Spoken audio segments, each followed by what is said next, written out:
देव म्हणतो, बाळा, परीक्षेचे काही दिवस वाईट आहेत, परंतु वाईट दिवस पूर्ण काळ टिकून राहणार नाहीत. वाईट काळाचाही अंत आहे, शेवट आहे माझ्या लेकरा. त्यामुळे तू रडत बसू नकोस, मेहनत करत राहा.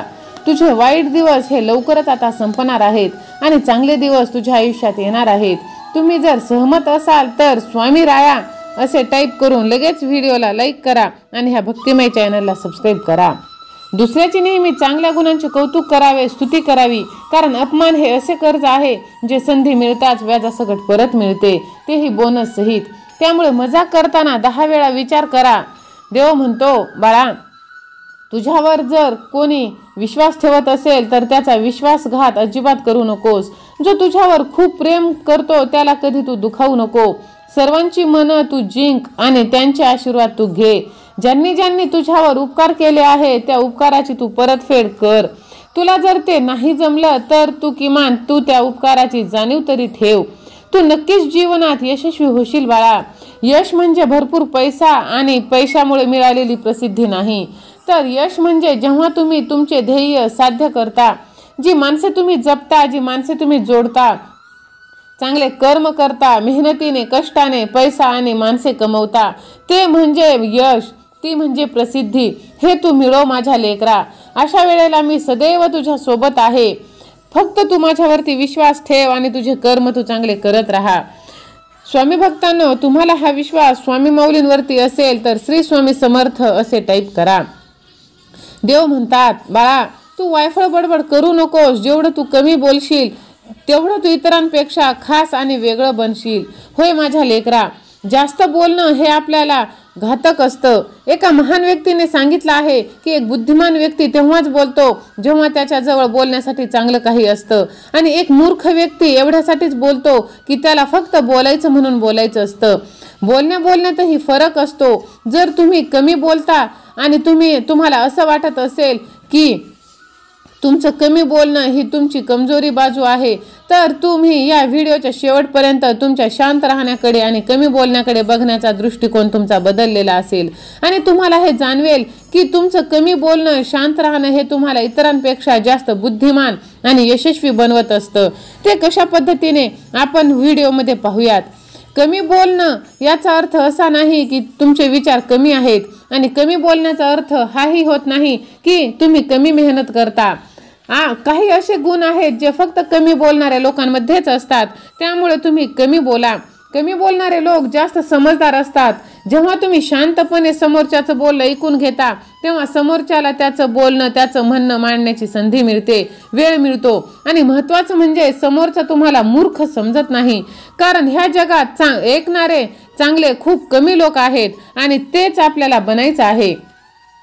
आणि जर तुम्ही एक चांगले लिसनर चांगले ऐकणारे असाल तर समोरच्या व्यक्तीला वाटते की तुम्ही त्याला चांगल्या प्रकारे ऐकून घेत आहात, त्याचं बोलणं चांगल्या प्रकारे समजून घेत आहात, आणि समोरचा व्यक्ती तुम्हाला एक समजदार व्यक्ती समजतो. आणि जेव्हा आपल्याला कोणी समजदार समजतो तेव्हा तीच आपली खरी कमाई असते. तेव्हा आपल्यातला आत्मविश्वास वाढतो आणि आपल्यालाही असं वाटायला लागतं की शांत राहून कोणाचं म्हणणं ऐकून घेणं, कोणाचं दुःख वाटून घेणं म्हणजे मूर्खपणा नाही, तर हा खूप समजदारपणा आहे. म्हणून कमी बोलणं हे समजदारीचं लक्षण ठरतं. त्यामुळे तुम्ही जेवढे कमी होईल तेवढे तुम्ही कमी बोला.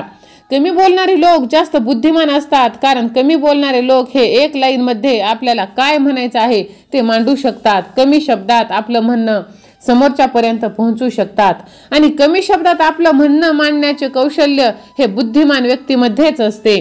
ज्यांना वायफळ बोलण्याची सवय असते, वायफळ बडबड करण्याची सवय असते, अशांनी कितीही वेळेस बोलले तरी त्यांचा मूळ उद्देश काय असतो हे समजतच नाही. आणि अशा कमी शब्दात आपलं चांगलं म्हणणं चांगल्या प्रकारे समोरच्यापर्यंत पोहोचवणाऱ्या व्यक्तीला आपण बुद्धिमानच म्हणत असतो. देव म्हणतो, बाळा, जेवढे तुम्ही जास्त शब्द बोलणार तेवढ्या तुमच्या भावना समोरच्या व्यक्ती कमी प्रमाणात समजून घेणार. जर तुम्हाला तुमच्या भावना समोरच्यापर्यंत तीव्रतेने पोहोचवायच्या असतील तर कमीत कमी शब्दांचा तुम्ही वापर करा. कमी बोलणाऱ्या लोकांच्या गोष्टी ऐकल्या जातात, समजल्या जातात आणि समजून घेतल्या सुद्धा जातात. त्यासाठी तुम्ही कमी बोलणे हे खूप महत्त्वाचे आहे. कमी बोलणाऱ्या लोकांचे जास्त फ्रेंडली असतात कारण ते चांगल्या मनाचे असतात. आता तुम्ही विचार करा, मी तर कमी बोलतो, माझ्यासोबत कोणी मैत्री करणार? कमी बोलणारे लोक गोष्टी ऐकून आणि समजून घेतात, ते समोरच्याला इरिटेट करत नाहीत आणि समोरच्याचा वेळही वाया घालवत नाही. मग कमी बोलणारे लोक हे जास्त फ्रेंडली असतात. मैत्रीमध्ये हीच एक गोष्ट महत्त्वाची असते, एकमेकांना समजून घेणं, एकमेकांचं ऐकणं. आणि कमी बोलणाऱ्या लोकांमध्ये हे सगळे गुण असतात, म्हणून त्यांचा मित्रपरिवार त्यांच्यासोबत कायम त्यांच्या पाठीशी असतो. माझ्या प्रेमळ स्वामी भक्तांनो, तुमचाही असा स्वभाव असेल किंवा तुम्हालाही हा व्हिडिओ जर आवडत असेल तर लगेच व्हिडिओला लाईक करून ह्या भक्तिमय चॅनलला सबस्क्राईब करा. बाजूची घंटी देखील दाबा आणि मी स्वामींचा सच्चा भक्त असे टाईप करून हे सुंदर मार्गदर्शन तुम्ही शेवटपर्यंत ऐका. कमी बोलणाऱ्या लोकांमध्ये जास्त यशस्वी होण्याची शक्यता असते. ज्या लोकांना कमी बोलण्याची सवय असते त्या लोकांमध्ये संयम, पेशन्स, शांत राहण्याची शक्ती खूप जास्त प्रमाणात असते. ते कुठल्याही फालतूच्या गोष्टींमध्ये वेळ वाया घालवत बसत नाहीत, म्हणून त्यांचा टाइम मॅनेजमेंट हे खूप जास्त चांगलं असतं आणि म्हणूनच ते यशस्वी होतात. यशाच्या मार्गाने ते योग्य चालले असतात. आणि या व्यतिरिक्त कमी बोलणारे लोक बोलण्यावर नाही तर जास्त काम करण्यावर लक्ष ठेवतात. जेवढा वेळ इतर लोकांना बोलण्यात घालवतात तेवढा वेळ कमी बोलणारे लोक आपल्या कामावर लक्ष केंद्रित करतात आणि ह्याच त्यांच्या सवयीमुळे ते त्यांच्या जीवनात यशस्वी सुद्धा बनतात. डोकं आणि मन शांत राहतं म्हणून ते आपल्या कामावर जास्त चांगल्या पद्धतीने लक्ष देऊ शकतात. आणि एक सोबत हे सगळे गुण असणाऱ्या व्यक्तीसाठी यशस्वी होणं फार अवघड नसतं. तुम्हीच ठरवा तुम्हाला वायफळ बडबड करायची आहे की कमी बोलून आपला हेतू साध्य करायचा आहे, आपल्या जीवनात यशस्वी व्हायचं आहे. जे कमी लोक बोलणारे असतात ते विश्वासू असतात. एखादं गुपित तोपर्यंतच गुपित राहतं जोपर्यंत ते आपल्या मनामध्ये असतं. कमी बोलणाऱ्या लोकांची प्रायव्हसी खूप स्ट्रॉंग असते. कमी बोलणाऱ्या लोकांच्या मनामध्ये काय चालू आहे हे जाणून घेणं थोडंसं अवघड असतं. त्यामुळे त्यांची प्रायव्हसी कधीही डिस्टर्ब होत नाही आणि ते कधीही असं काहीही बोलत नाही ज्याने त्यांना त्यांच्या भविष्यात असा काही त्रास होईल जेणेकरून त्यांना त्यांच्या बोलण्याचं नुकसान होईल किंवा समोरचा त्यांच्या बोलण्याचा फायदा उचलेल. आणि त्यांचे हेच गुण त्यांना जास्त विश्वासू बनवतात. कारण जे कमी लोक असतात बोलणारे, तुमचं म्हणणं ऐकून घेतात, त्यावर तुम्हाला सल्ला देतील, तुमच्या अडचणी दूर करतील आणि ते इतरांना बोलून दाखवणार नाहीत, त्यांच्या मनामध्येच ठेवतील. आणि हाच त्यांचा चांगुलपणा त्यांना यशाच्या मार्गाने, प्रगतीच्या मार्गाने नेत असतो. अशी लोक कधीही कोणाशी वाद घालत बसत नाही. त्यांच्या आत्मसन्मान ते स्वतः राखतात. Self respect. आपण कोणाशी वाद केव्हा घालतो, आपल्याला कोणी हलक्यात केव्हा घ्यायला सुरुवात करतो, जेव्हा आपण काहीही न विचार करता समोरच्याला बडबड करत सुटतो, तीही वायफळ बडबड, जेणे की त्यातून काहीच साध्य होत नाही. किंवा काही गोष्टी नेहमी बोलत असतो किंवा मग कधी कधी अशा गोष्टी बोलतो ज्या गोष्टींचा समोरचा फायदा उचलतो आणि मग समोरचा व्यक्ती आपल्याला हलक्यात घ्यायला सुरुवात करतो. कमी बोलणाऱ्या लोकांची कोणाशीही कितीही जवळीकता साधता येते आणि जो बडबड करतो तो त्याला सगळेजण असे दाखवतात, भासवतात की मी तुझ्या सोबत आहे, मी तुझाच आहे, मी तुझ्याच बाजूने आहे. पण रिअल ॲक्च्युली जर पाहिलं तर ते आपल्या सोबत नसतात. त्यांच्या कमी बोलण्यामुळेच त्यांचा आत्मसन्मान राखला जातो. समोरच्या व्यक्तीच्या मनात त्याच्याबद्दल कायम मान ठेवले जाते, कारण ती व्यक्ती व्यर्थ बडबड करत नाही. माझ्या प्रेमळ स्वामी भक्तांनो, लोक एकटे राहायला कधी घाबरत नाही, कमी बोलणारे जे असतात ते. आणि त्यांची पर्सनॅलिटीमध्ये, व्यक्तिमत्वामध्ये एक सकारात्मक बाजू कायम असते. कमी बोलणारा जो असतो तो जास्त लोकांमध्ये मिसळत नाही, व्यक्त होत नाही. त्यामुळे त्यांना जास्तीत जास्त वेळ त्यांच्या स्वतःसाठी आणि एकट्यामध्ये जातो आणि त्यांच्या एकट्यामध्ये घालवलेला वेळ हा सत्कर्मी लागतो. ते एकटे राहण्याची कला, एकट्याने मेहनत घेण्याची, एकट्याने यशस्वी होण्याची कला शिकून घेतात. आणि त्यांच्या याच गोष्टीमुळे तुम्ही त्यांना 1000 लोकांमध्ये जरी सोडलं तरी ते त्यांची स्वतःची एक वेगळी ओळख ठेवत असतात, वेगळे दिसतात, त्यांच्यात एक वेगळेपण असतो. अशा वेळेस यांना या गोष्टींची मुळीच पर्वा नसते की त्यांच्या सोबत कोण आहे किंवा कोण नाही, किंवा ते चुकीचे आहात की बरोबर आहेत, हे त्यांना काहीच गरज नसते लोकांच्या सर्टिफिकेटची. अशा लोकांच्या एक वैशिष्ट्य म्हणजे हे लोक खूप शांत आणि शांतताप्रिय असतात.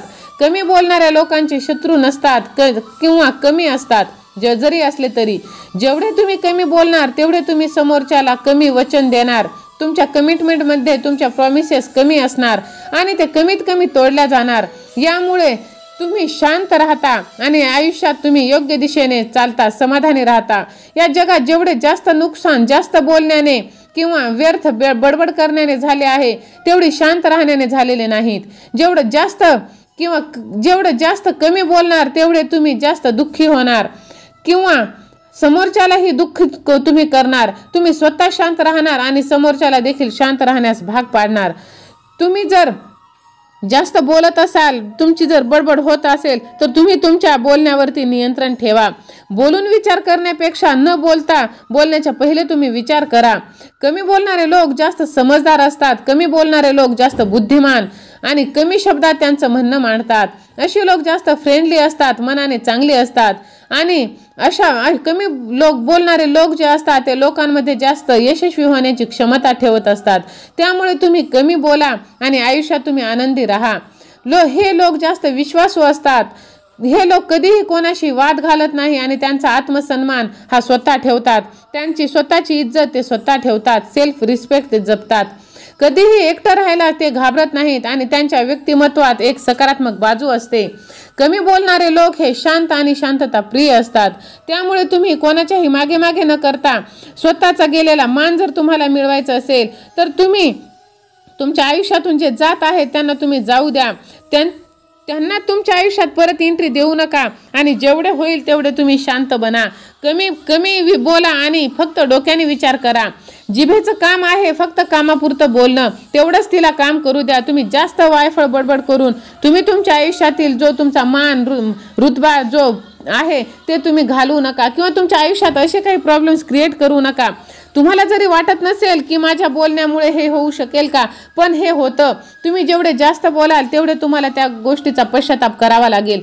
त्यामुळे स्वामी भक्तांनो, जेव्हा केव्हा तुम्हाला वेळ मिळेल एक्स्ट्राचा तेव्हा तुम्ही स्वामी नामस्मरण करा, स्वामींची भक्ती करा, स्वामींचे चिंतन करा. स्वामी महाराज कायम तुमच्या पाठीशी असणार आहेत. ते कधीच तुम्हाला सोडून जाणार नाहीत. फक्त तुम्ही स्वामींवरती विश्वास ठेवा. स्वामी भक्तांनो, तुम्हाला हा विश्वास स्वामी माऊलींवरती असेल तर लगेच व्हिडिओला लाईक करून ह्या भक्तिमय चॅनलला सबस्क्राईब करून बाजूची घंटी देखील दाबा. स्वामी सेवा आणि मी असे टाईप करून सतत तुम्ही स्वामी नामस्मरणात राहा. हा व्हिडिओ ज्यांना याची गरज आहे त्यांना शेअर देखील करा. श्री स्वामी समर्थ.